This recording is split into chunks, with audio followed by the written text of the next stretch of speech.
Dans cette vidéo, vous allez voir un discours qui va vous rappeler à quel point la vie est courte et que certaines choses n'en valent pas la peine. Reste bien attentif et tire un maximum d'enseignements de cette vidéo. Et dis-moi à la fin de cette vidéo si tu investis ton temps dans ce qui compte ou si tu t'attardes encore sur des choses inutiles. Vous êtes juste un fragment de vie, n'est-ce pas? L'êtes-vous? Non, ce n'est pas vrai. Vous êtes un tas de pensées, d'émotions, d'idées, d'opinions et de préjugés en ce moment. Pas un fragment de vie. Si vous étiez assis ici simplement en tant que fragment de vie, pas en tant qu'homme, pas en tant que femme, pas en tant que ceci, cela, pas en tant que pensée, émotion, juste en tant que fragment de vie, ceci résonnerait naturellement avec le reste de l'existence. En ce moment, vous avez trop investi dans de petites choses, comme gagner sa vie, et avoir ceci et avoir cela, et vous ratez tout. Oh, ne devrais-je pas avoir ceci? Oh, ne devrais-je pas avoir cela? Avoir n'est pas le problème. Si cramponner est le problème, n'est-ce pas? Avoir n'est pas le problème. Ce que vous avez, vous le devenez au bout d'un certain temps. Voyez, supposez que ceci soit votre récipient. Ce n'est pas le cas. Supposez que ce soit votre récipient. Et disons que vous en avez hérité de votre arrière-grand-père. Et qu'il soit en or. Rien de tout cela n'est vrai maintenant. Mais supposez que ce soit le cas. Pour vous faire du mal, je n'ai pas à venir vous frapper. Tout ce que j'ai à faire, c'est... La vie s'en ira. Et cela vous arrive. Peut-être que vous n'avez pas hérité d'un vase en or de votre arrière-grand-père, mais chaque petite chose que vous acquérez vous ôte la vie, d'une certaine manière. N'est-ce pas? Toutes ces choses, nous les avons acquises, en pensant que ces choses allaient faire notre vie.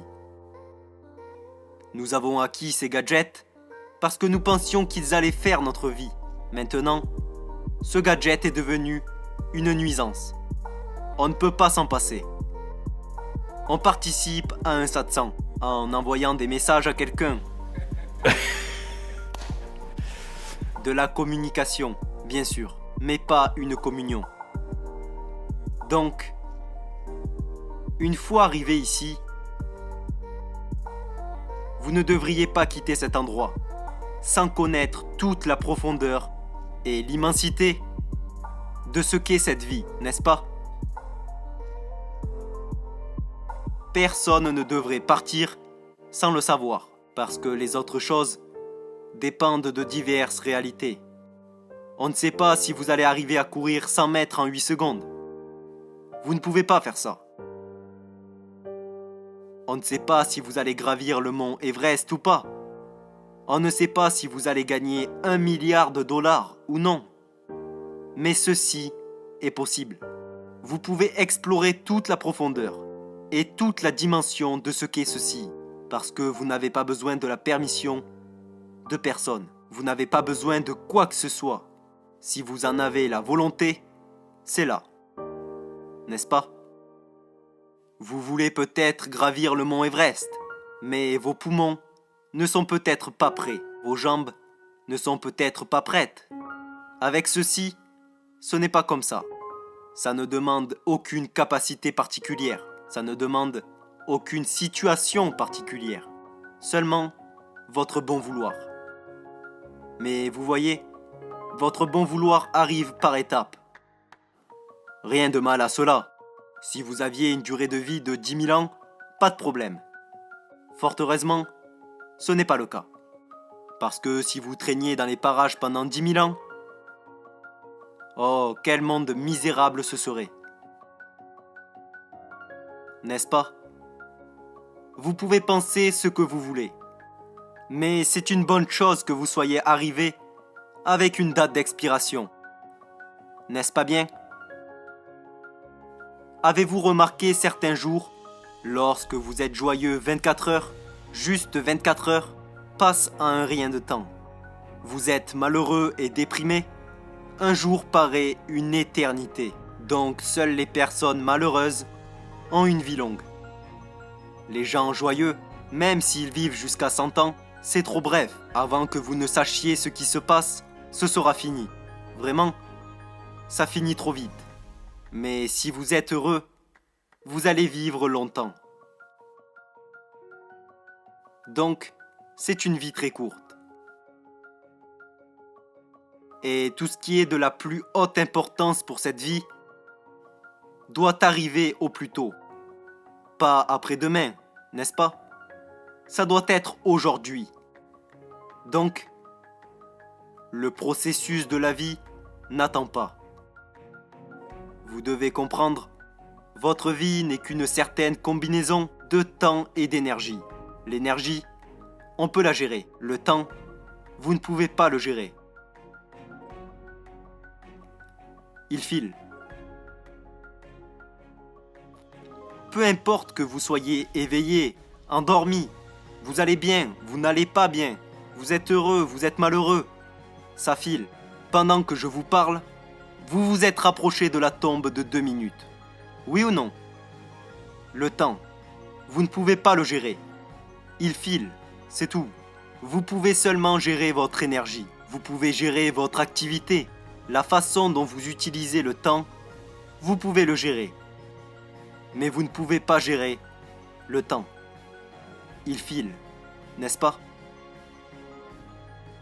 Donc, si vous reconnaissez que votre vie n'est qu'une certaine quantité de temps et d'énergie, vous allez à coup sûr investir votre énergie dans une direction des plus significatives pour cette vie, n'est-ce pas? Mais si vous comprenez pas cela, si vous oubliez intentionnellement la brièveté de la vie et que vous vous comportez comme si vous étiez éternel. Oui, vous êtes éternel, n'est-ce pas? Au quotidien, vous n'êtes pas conscient que la vie va se terminer pour moi et que ça pourrait être aujourd'hui. Pas pour être terrifié, juste pour être en phase avec les faits fondamentaux de la vie. Qu'il est possible que nos vies prennent fin aujourd'hui, n'est-ce pas? Possible. On n'en a pas l'intention, on ne le cherche pas, mais c'est possible, n'est-ce pas? Si vous ratez ceci, alors vous allez rater toute votre vie. Si vous ne comprenez pas que vous avez une date d'expiration et qu'elle n'est même pas fixée comme celle d'un produit pharmaceutique, vous auriez encore 2 ans à vivre, ça pourrait être n'importe quand. Si vous ratez ce fait fondamental, vous êtes sûr de passer à côté de toute votre vie, parce que tout ce qui est vital sera demain. Et demain n'arrive jamais. Il y a une certaine superstition en Inde du Sud. Elle est peut-être présente ici aussi, en particulier au Karnataka, où sur toutes les maisons du village, en peinture rouge, il est écrit Naaleba. Naaleba veut dire venez demain. Ils le peignent en rouge parce que les démons vont arriver, voulant entrer dans votre maison, et ils ne peuvent voir que le rouge. Vous ne saviez pas ça? Parce qu'ils cherchent votre sang. Ils ne peuvent voir que le rouge. Donc, c'est peint en rouge. Naaleba. Le diable arrive devant chez vous et dit « Ok, cette maison est pour demain. » Et il s'en va. Mais le fait est que la plupart des êtres humains ont fait cela non pas au diable, mais au divin. Naaleba. Si vous l'avez fait au diable, ça va. Mais vous l'avez fait au divin, n'est-ce pas? Demain. Nous allons méditer demain. Oui. Donc, connaître la vie, ce n'est pas un effort surhumain. Si vous arrêtez d'être une bêtise ou une autre personne et devenez simplement la vie, qui est ce que vous êtes, alors connaître la vie n'est pas loin. C'est ici même. Vous pouvez également nous rejoindre sur Instagram pour plus de motivation. Le lien est en description. Les gagnants trouvent des moyens, les perdants trouvent des excuses. Restez motivés.